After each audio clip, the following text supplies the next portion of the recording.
Hello everyone, MarcusWolfe here, welcoming you all back to another episode of Disco Elysium, where I have no idea what the heck I'm doing. Just a great admission right off the bat, isn't it, folks? I just no idea what I'm doing. Ooh. No. But in all seriousness, God. Last I left off, I did some things. Okay, I'll be honest, I took a day off, so, because I was having a slight little mental moment, and I just needed, a day to myself. I noticed lately I've been getting a lot of those, but I just tell myself that I have 4 more months of college, and then I can just finally relax and not every day, not just every day, every waking moment of my life. Just work. It's been like that for 2 years. This is one of my only means of decompression, but there are times where I just don't want to do it, so, and I had to do that last episode. But that's an explanation of why I can't remember what I did last time, so there's that. Not very helpful, is it? It's something about the filament. Okay, now I remember. Jesus, when I was talking about it. The, off-site copy with the filament that I can't do in its completion yet because, I failed a skill check. And that's it. Let's go. Hello, Joyce. I wanted to talk to you. You're back. Good. What can I help you with? Well, I've been dealing with Evrot again. She nods with well-contained curiosity. She's not even asking you anything. It's so easy to just say.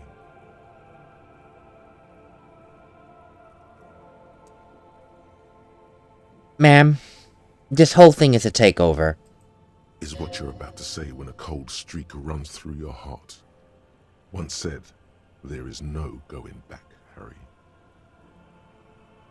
I guess so. There are still some reality-based knowledge I can glean from her. Yes. What if something happens to her and you've left one question unasked? Sneaky little question escapes your eye. Well, I helped him turn up the heat on the borscht. Did you now? What sort of borscht is he making? The cook helps it to keep the strikers drunk. Helps them strike, if you will. The strike brew. That's a classic. And by turn up the heat, I presume you mean put more alcohol in it? Yes. Why, if I may ask? Why make them more drunk? Aren't they corked enough already? Yes, Detective. What were you hoping to accomplish with this strange thing?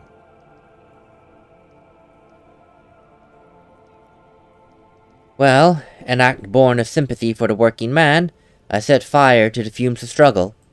Very curious. A very curious thing to do. Truly. But that's how he operates. He just does things, man, and then talks about them, even if it's inappropriate. What else?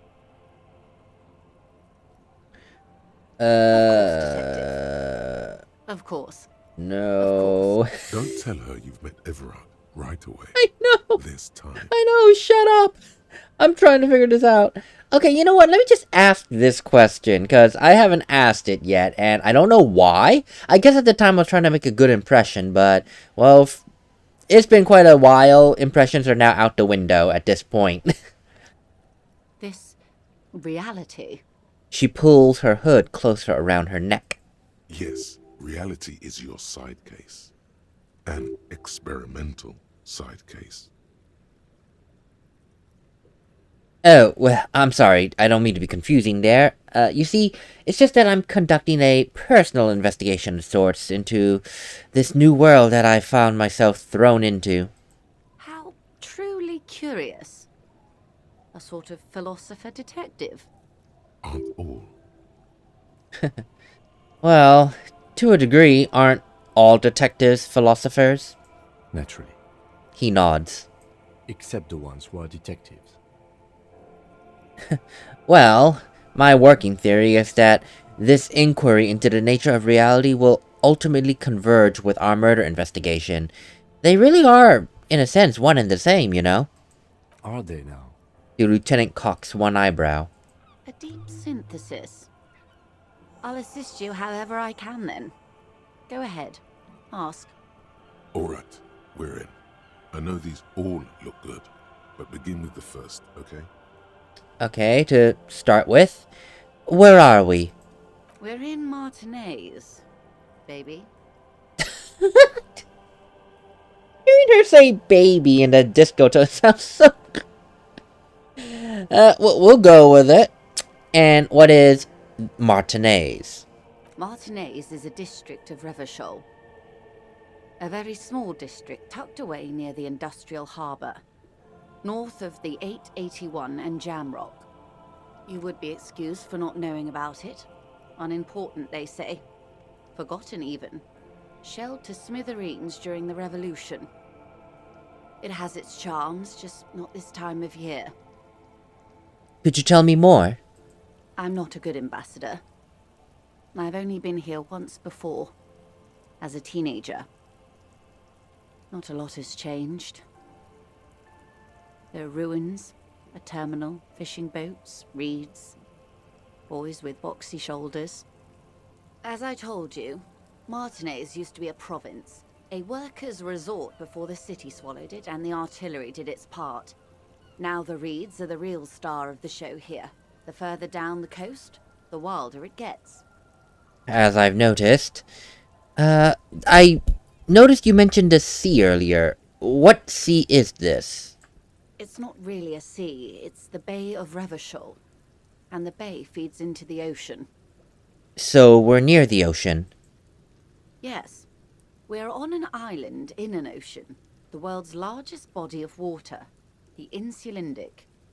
Known to the early Revacholians as Les Immensités Bleues, the Blue Immensities. And what's the name of this island? Caillou, as you already know. Imagine a pebble. A smoothed-over pebble amidst a great blue sea. Misshapen, cracked. The cracks are the River Esperance. We're in the delta of this river, on the 6th branch. The Martinaise distributary. It is clear this pebble is of enormous value to her.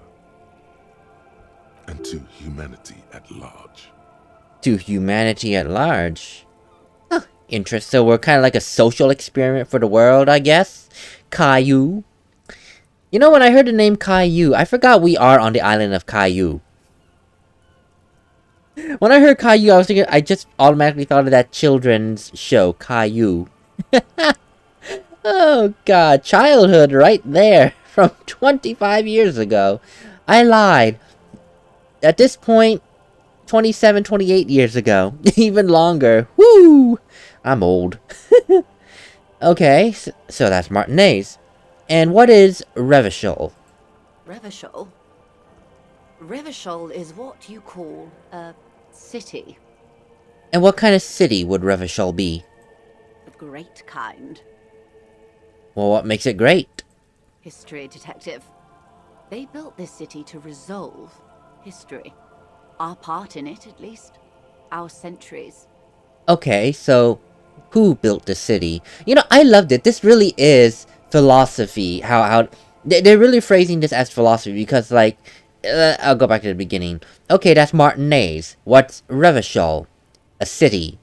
Well, what kind of city is Revachol? A great kind. What makes Revachol great? Because, technically speaking, she hasn't answered what is Revachol. Just say it's a city. Okay, what kind of city? A great city. Okay, why is it great? And now is who built the city? So, we're questioning the questions to get a bigger picture, or an attempt at that, I should say. Because philosophy, stupidly enough, isn't about getting an answer. It's about questioning the question. Like, putting into perspective things that you think you know, and delving deeper. As deep as you can. Much to the annoyance of some people who aren't philosophers or into the ideology of philosophy. The nations of the Occident, or migrant workers from Seminine and Ile Marat, depending on your creed. And when was the city built? In the DeLorean century. 380 years ago. Huh. And why would this resolve history? They say it's where the terrible questions of our time will be answered. The tensions are highest, the fault line's deepest. You know, I was kind of kidding when I said that this was like a bit of a social experiment for the entire world.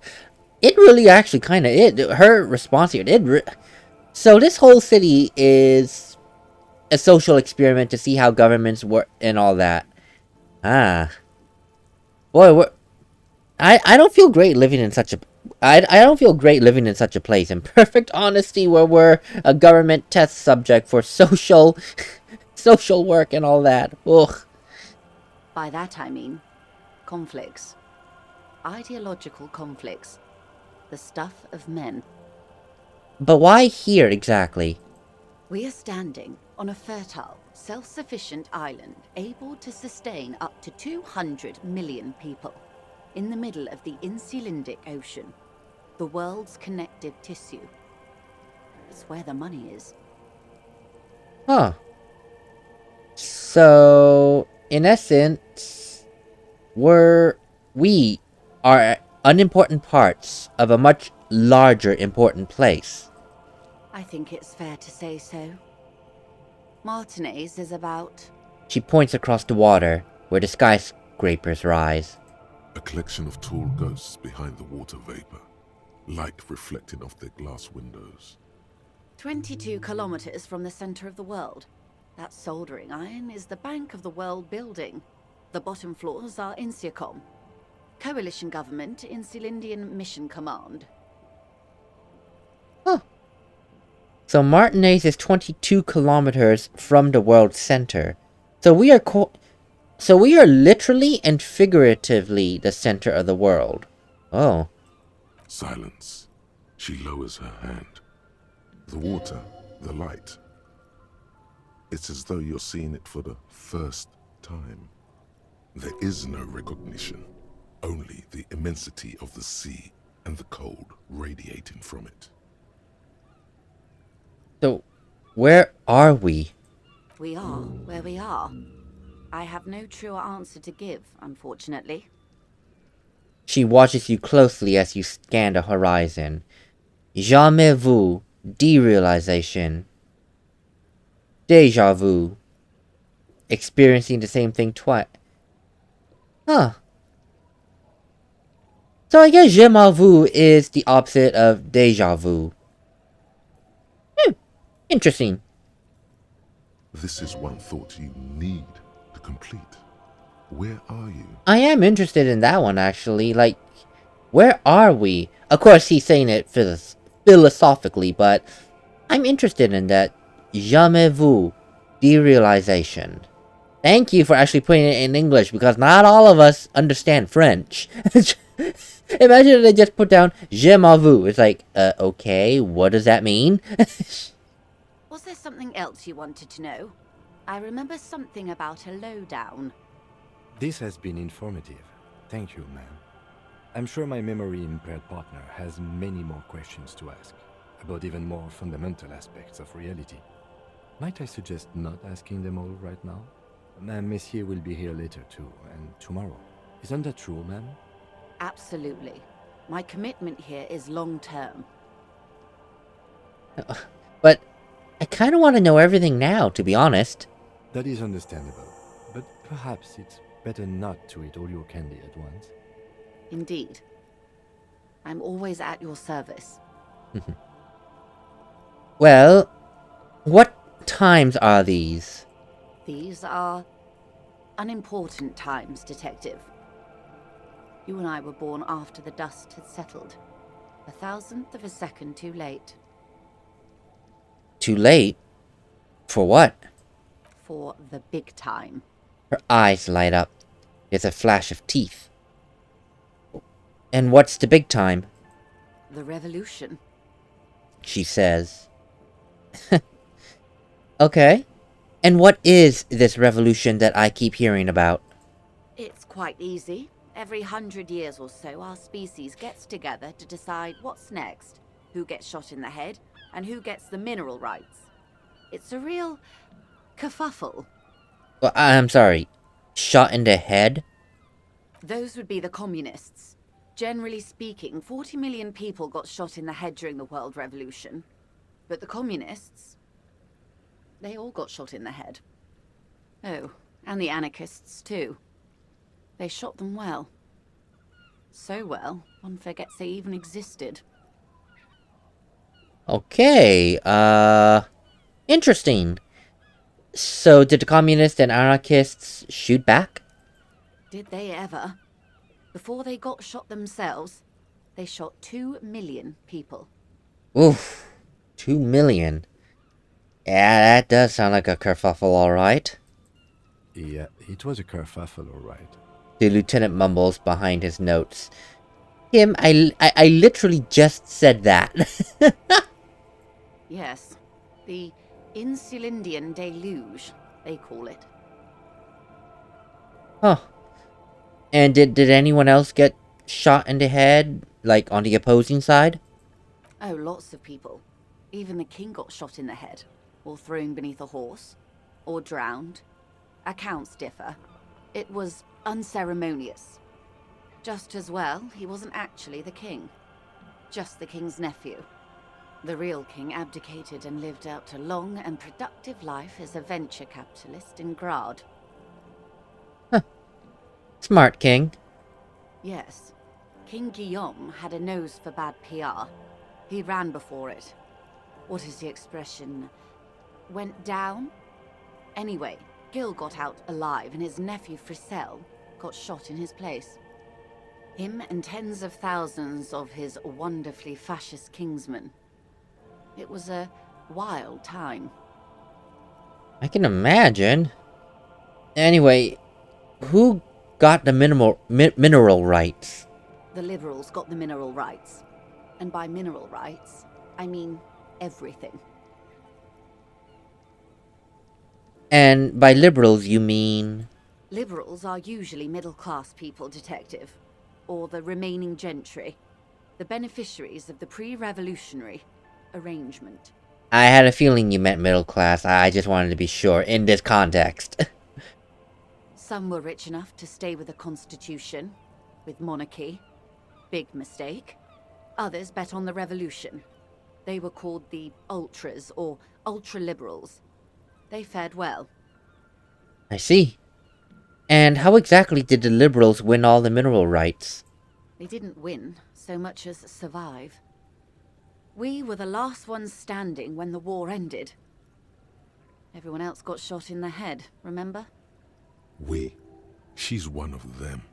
Of course. Well, she is middle class rich, I suppose. I mean, considering she owns a yacht and has a good job. Okay, maybe upper middle class, I would say. Not middle class rich, wow. Upper middle class. So, if everyone got shot, who was there to even surrender to? To foreign intervention. Oh, yeah. Coalition. Those people really took the mineral rights.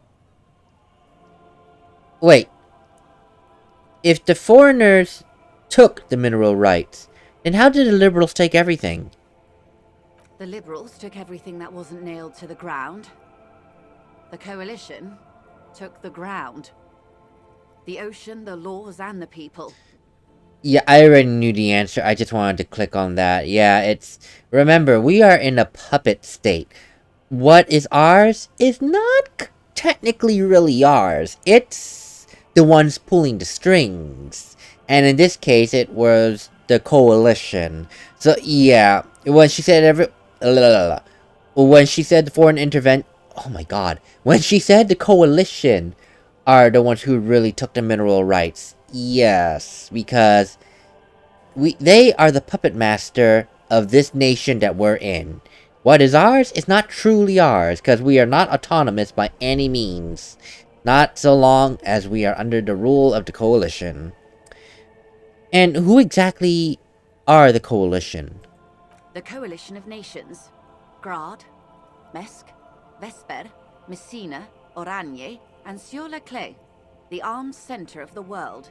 They landed here and ended the revolution. It was the moralist thing to do. Moralist? The moralists believe in keeping everything exactly the way it is. They believe in mineral rights, and not shooting people in the head. Of course. At least not in the same manner and volume as the others do. They are the long-standing provisional rulers of Revachol now, the coalition government. This is their zone of control. They embolden the RCM with crumbs of the same law they took. Technically speaking, you are a moralist. Fair, fair. The color of moralism is blue. The official motto of Moral Intern, or Moralist International, is a blue forget-me-not, a piece of grey sky. Unofficial. For a moment, there was hope. Moralist. Keeping everything exactly the way it is. It's the moral thing to do, I suppose. Keeping things exactly the way they are. I gotta look at what moralist means. I mean, I am not by any means a political person. I'm pretty sure I made that clear many times. But I never heard of the term moralist before. I want to look that up and see what it means. I really, really do. Well, not just technically. Practically. For a moment there was hope. A devout man of the center. Hard to come by. It's good to have someone who takes a moderate approach to head shooting. In your line of work, I mean. Thank you, miss. And, when exactly was this kerfuffle? The turn of the century revolution? Don't answer it. It's a trick question. The revolution began in '02 on the Isla of Grad, though by the end, nearly the whole world had gotten involved. Oh gosh, well, it was basically a world war. Oh, that's... Well, the moralist, the moral intern came in to finish it. The coalition came in to finish it, and it was a... Coalition is a... It's a conglomeration of states. I'm sorry that I'm stuttering right now, and if you hear things on the mic, I am currently fixing it because I closed my eyes for 2 seconds to talk, and the mic box fell over with a big thud. I was like, God damn it. So who started it? It wasn't a who, but a what. A pandemic of Zarat, a particularly virulent prion disease, which the authorities in Grad proved unable to contain. Then MarcusWolfe came along and overthrew the government. Really? The revolution started... Dude... So... Grodd got inundated with a disease, and a state, MarcusWolfe, came along, and in his weakened state, overthrew the government. Huh. What did this Zaroth do to overthrow them? It made people overthrow their governments. Really? You know what? That's fair. That's fair. I mean, at the time of this recording, it is literally... a year and a half, 2 years since COVID-19 has finally calmed down. I guarantee you, during the 2019... Well, excuse me, for America, 2020 to 2022? Like the start of 2022, people were really not happy. To the point where some cities were actually actively trying to oust members of their local government because they didn't like the responses to COVID-19 with the lockdowns, the restrictions, and whatnot. So I get it that it made people overthrow the governments. That the thing is here, though, in this world, an entirely different government came in and say, "Are you tired of this? Side with us and we will help you." For us, it was just mostly highly internally happening. So thankfully we didn't have outside sources like trying to overthrow, for example, San Francisco's government. Like someone from New York trying to overthrow San Francisco. Ugh. But I get it. I do get it. It made people overthrow their governments. Really? Of course not. It was a highly infectious microorganism that destroyed brain tissue. The actual causes of the revolution were material. The pandemic only provided the spark. Oh, oops. Oops. I forgot I was talking about the disease, not Mazov. However, indirectly, the disease did make people overthrow the governments. I would believe that. Indirectly. It was a funny time in history. They discovered transistors and rock music, but they didn't know anything about prions. Nobody did. Hey, just like with us, our recent history, no one knew about COVID. So where did this disease spread? From Revachol and Grad? Not far. The world managed to cauterize itself.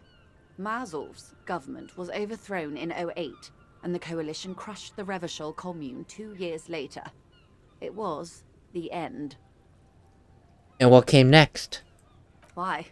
You and I, officer. Our lives in the zone of control. I can't believe I went on a tangent of a one wrong word. But no, it's still true. Indirectly, the disease did make people overthrow their governments. It indirectly, but when I said "wow," really, I'm saying it as though wow, this disease can alter people's mindset so much that they want to overthrow their own government. No, that's not what happened. No, but it indirectly did. It did. So my point still stands, albeit changed slightly due to my misunderstanding. And what is the zone of control? A city-state divided into free market zones under the everlasting interregnum of the Coalition of Nations, and you, of course, the citizens' militia. The zone of control is the third incarnation of Revachol, after the failure of the suzerain and the commune. And the rest of the world? What happened to them? Modernity. They developed the marvels of the inter-eastlery communication, telematic milieus, radiation, colored plastics. Meanwhile, in Revachol West, the aftermath continues for the 5th decade. Oh god, what are we, a time capsule then? Is Revachol a time capsule? Just stuck in the aftermath of the war. For 5 decades. Well, you know what? I shouldn't say that. There are places in the world that are stuck for I wouldn't say centuries, for years upon years. I don't know about North Korea because they like to... Actually, no, I got a better example. Cuba. I mean, yes, there are like some hints of modernity here and there, but for the most part, and I've heard people say, especially when Cuba opened its doors for tourism and all that, that some people go there and it's like they went back in time. 60s, 70s styled cars and buildings and whatnot. So I suppose it makes... But Cuba was not a war-torn area. Cuba is a communist area. And under that communistic reign, it seems that their sense of style in some aspects... I didn't do any research in Cuba. I only know word of mouth and like short little 5-minute news stories. But yeah, the Cuba kind of hasn't really moved on in terms of artistic and design modernity. So I can see that a place being stuck in the quote-unquote aftermath of something for a good while, but stuck in the aftermath of a war for 50 years? Is this a reenactment of the 100 Years' War? We're just gonna wait 100 years before we can say, war's over, let's move on. Ugh, God, Revachol really is the world's social experiment. 43 years. Hard to fathom, I know. And what exactly have we been doing in all that time? The 20s saw a decade of urban war, west of the river leveled, offshore platforms in flames. Still, it's regarded as an improvement on what came before. '08 to '19 was simply hell. And after that? The 30s? Things settled down in the 30s. Revachol East transformed itself into the world's largest tax haven, with the international community's blessing. For the first time in a long time, it seemed like things were going somewhere. And that's when they discovered disco. Yes, and quantitative easing. It was a market mirage, unfortunately. The 40s dispelled it. An Isola-wide hangover, you might say.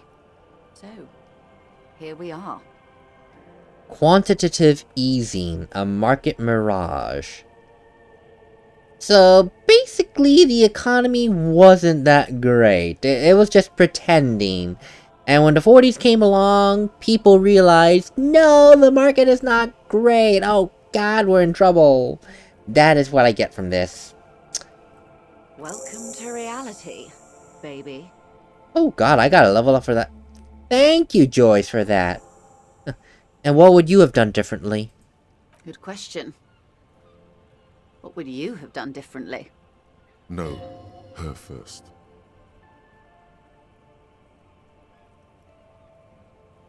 I'm sorry, but I asked you first. Who are you in all of this? And I asked you, past-less detective of the Citizens Militia, what insight has acute encephalopathy given to you?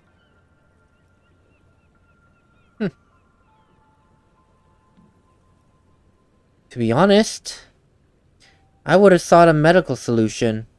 It sounds like this Zaroth drove people mad. A cold creeps up your spine, reaching its tendrils up your neck, toward the back of your head. So a quarter of humanity simply lost their minds. And how would you stop a prion? A complex folding protein, unlife, with a technology 50 years ago. Unlife. That's interesting.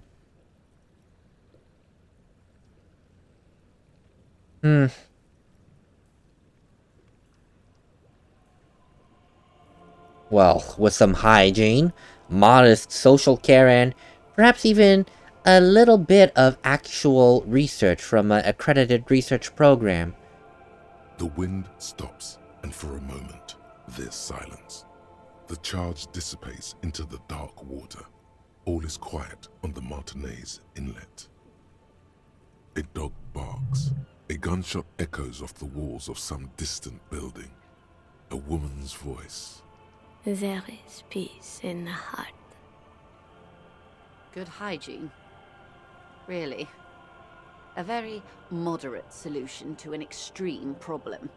It's those sort of half measures that doomed the authorities in Grad. When they failed to step up, MarcusWolfe and his party stepped in. In this particular case, maybe a more robust state response might have been appropriate. Opinions expressed here do not reflect the official position of the RCM. And what is your official position, Lieutenant? My position, ma'am? My parents got ripped to shreds in the revolution. I would have gone the same way. I was saved by being 2 years old. That's my position. The abattoir. Understandable. She nods. I mean, no, honestly, this was a hard question. It was. How do you... There is no right answer. Especially when armed with the knowledge of hindsight. There is no right answer. It's like hygiene, maybe kill the ones that are using the illness to monopolize on overthrowing the government. Maybe there really isn't any right answer. And we can say hindsight about COVID-19. Yes, we could have put in more health mandates. We could have done things quicker, better, easier. The hindsight, do you really think for us we would have responded so nicely if we had lockdown and health mandates at like the new year of 2020? No. Oddly enough, I think it was good what happened that we got the lockdown for United States in March, only because the world had 2 months to say, oh god, things are getting worse, maybe we should do something, compared to, okay, let's nip it in the bud right now, start of the new year, mandate. I guarantee the United States would have been like, what the hell are you doing? Things will get better. you know? And then 2 months later, it's like, oh, things aren't getting better. Maybe this mandate is a good idea, you know? So, there is no right or wrong answer, cough, cough, hiss, hiss, per se. But it's hard to answer such a question, especially when you're armed with hindsight knowledge. It really is. They are what they are. Who knows? An afterbloom may yet come. Anyway, enough sentimentality. Is there anything else you want to know? Not so fast. Who is she in all this? Ask her who she is. She owes you an answer. So, I know from what you've explained things about the world. Now I want to know what you are. She hums. She won't maneuver her way out of this one. What are you? I am the vilest of the vile. A traitor. A devourer of nations and infants. I am an ultra. She raises the corner of her mouth, smirking, revealing a canine.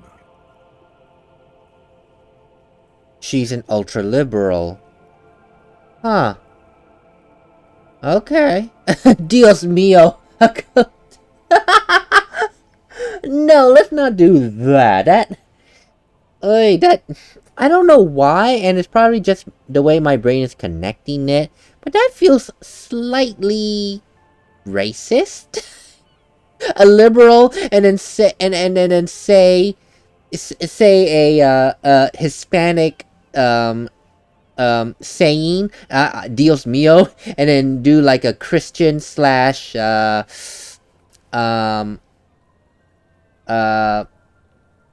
Latino thing. I forgot what I just said. It was not Latino, but you know what I mean. And it's like drawing a cross. Let's not do that. And what's an ultra? An ultra-liberal. It's a type of liberal. From the revolution. It's, not the moderate kind. Okay. But what's exactly so vile about that? Haven't you heard? I am a nether creature of the Forbidden Swamp. One of those who pushed the king under a shit wagon and betrayed the revolution. I can see you thought I'd gone extinct. No sane person identifies as an ultra-liberal anymore. Not in broad daylight. You're a centrist at heart. A real moralist. Tell me, now that I've uncoiled myself, do you find me frightening? In her green eyes, you see a mixture of truth and self-satire. Decades of guilt and pride. In perfect honesty, I don't care. A fitting punishment. To be forgotten, if not forgiven. Save a prayer for us in our chateaus on Ozon and in Stella Maris. When the dust settled, the liberals were the only ones left to clean up the mess. By virtue of their survival, they were handed enormous power to shape the future. This was all our last generation managed. And armed with what you know now, would you have done something differently? With due respect to our overlords, the eternal caretaker government that keeps Martinaise a monument to the efficacy of its artillery. While a gentle wind sweeps the streets in the rebuilt east, light drizzle washing it clean, lights go up and motor carriages circulate the tracks. I would not have relinquished sovereignty to the Coalition. Not here in Martinaise, and not in the Stella Maris or Delta Beachheads either. If not for my own sake. She realizes her small, cold fists are clenched. She loosens them. She may have been ultra-liberal, but she would not have relinquished sovereignty to the Coalition. No, I'm with you on that. No, I will say this. When I said I don't care, when she revealed that she's ultra-liberal, I meant it. I don't care. It's like, God, every time I talk with Joyce, it's always like some tangent to real world things, but I just have to. And this is what I like about this game. It makes me think and want to discuss about what I'm thinking, even though it's kind of strange. But yeah, she announced herself as ultra-liberal, and in her words, it's not something a sane person would want to admit. It's kind of like it basically is like in the real world, around the world, and not necessarily just the United States, but mainly United States. Like no sane person, if they wanted to avoid trouble and were smart about avoiding trouble, would openly admit saying, "Hey, I'm a Trump supporter. I'm going to go follow him to the ends of the earth. He's going to shower me with all that who shot John stuff." And it's not even just Trump. I mean, all throughout history, I'm pretty sure there are like certain rulers that people wouldn't be caught that sane people wouldn't be caught dead saying, "Ooh, I worship him." I mean, take Adolf Hitler. I'm pretty sure there'll be some people in the United States who value their privacy and their self-preservation and didn't go joining these like Nazi regime conference calls or whatnot saying we adore Adolf Hitler and all that, so these are things that happened throughout the past. And I get why she when saying, "Do you find me frightening?" She's probably expecting me to say, "Oh my god, you have such an far off opposing view from me politically. Go away. I hate you now. I might have liked you for 20 years, but now that I know you're that political nature, I hate you." It's like, no, some people are just like that, and I hate that. That's another reason why I really, really, really hate politics, because it's like you could know someone your entire life, like literally your family, your brother that you grew up with, and then all of a sudden, using American terms, he says he's Democratic, and then you side as Republican.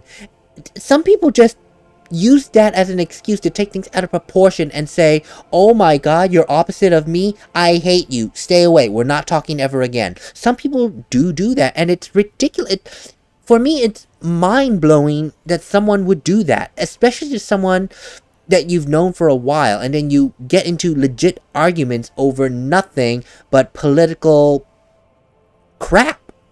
It's like, I've seen this happen. My first instance of seeing that happen was when I was in high school, and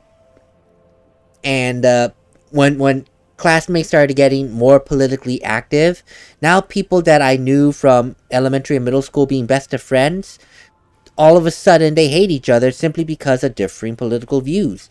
That's why I hate politics. I really do. It's given me such a negative connotation that politics destroys friendships. Politics and friendships, while there are some instances that it can, that feels to me that they cannot coincide with one another. That's why I hate politics. No one understands me of why I hate politics, and they call me a cop-out. I'm not being a cop-out. It's just I don't want politics because it destroys people. That's what it is. And I'm sorry that I went on a high horse there, but that's my feeling. That's my feeling, and I'm entitled to it. Just like people who are politically active are entitled to their opinions, But, hey, people, again, call me a cop-out for not engaging in politics. Shrug, Then for my daughters, we had an obligation to defend our sovereignty. We should have burned the whole Isla down rather than let them have it. You're a smart woman. Perhaps. My intellectual vanity will be my undoing. Intellectual vanity or not, it makes it seem that you're a patriot. Yes, I suppose I am. But I wouldn't be a patriot anywhere but here. Seditious talk, man. The lieutenant puts down his notes and gives her a look. Yeah, it is kind of seditious. It's a little bit seditious. And you have daughters, you said? Yes. Whatever else I am, I'm also a mother. And a wife. Now, shall we return to reality? Of course. What is this? A bird? A Svenicid? A flightless bird of the polar regions? Oh, I'm sorry, I should have been more clear. I meant, what is this place here? This place is an unmarked micro-settlement on the coast of Martinaise. She gestures towards a collection of cinder block dwellings covered by a highly carcinogenic roofing material. It's lovely, really. I'm thinking of buying it. Really? Yes, so I can spite Everard and spoil his plans for this place. I'm a petty person, I admit.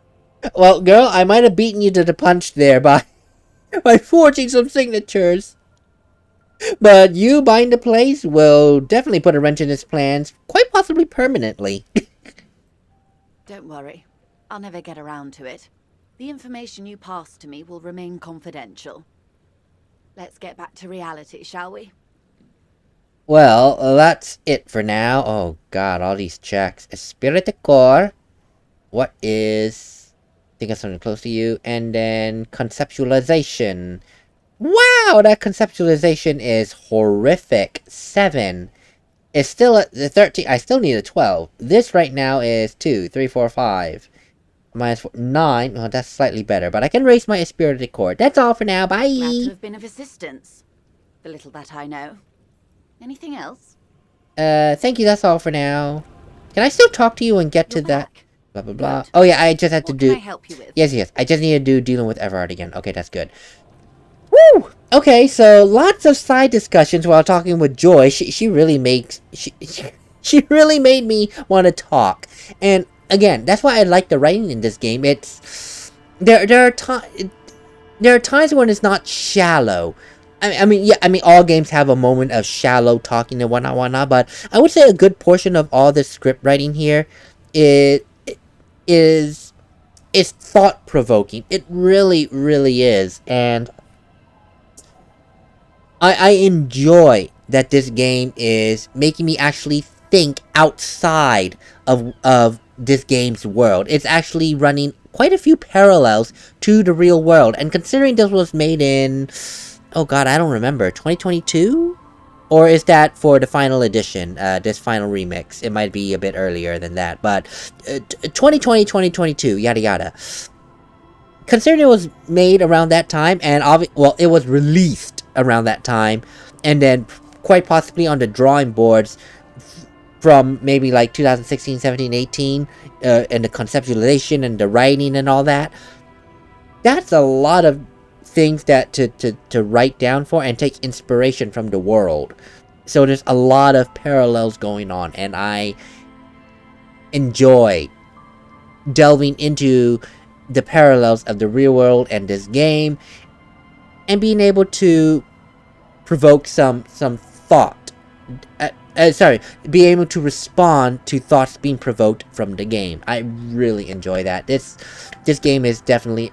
has always been a lot of fun, but it's moments like these where you have a conversation with a character and they're talking about their world, and then you all of a sudden go, wait, that's kind of like our world right now. You know, I really love that thought-provoking behavior in this aspect. I really, really do. But that's enough about me gushing about how this game is performing and me running my mouth off, because I'm sure you guys are tired of me talking for quite possibly half the episode. I mean, just about me, but whatever. I will see you all on the next episode, where we will finally let Joyce know about Everard's plan.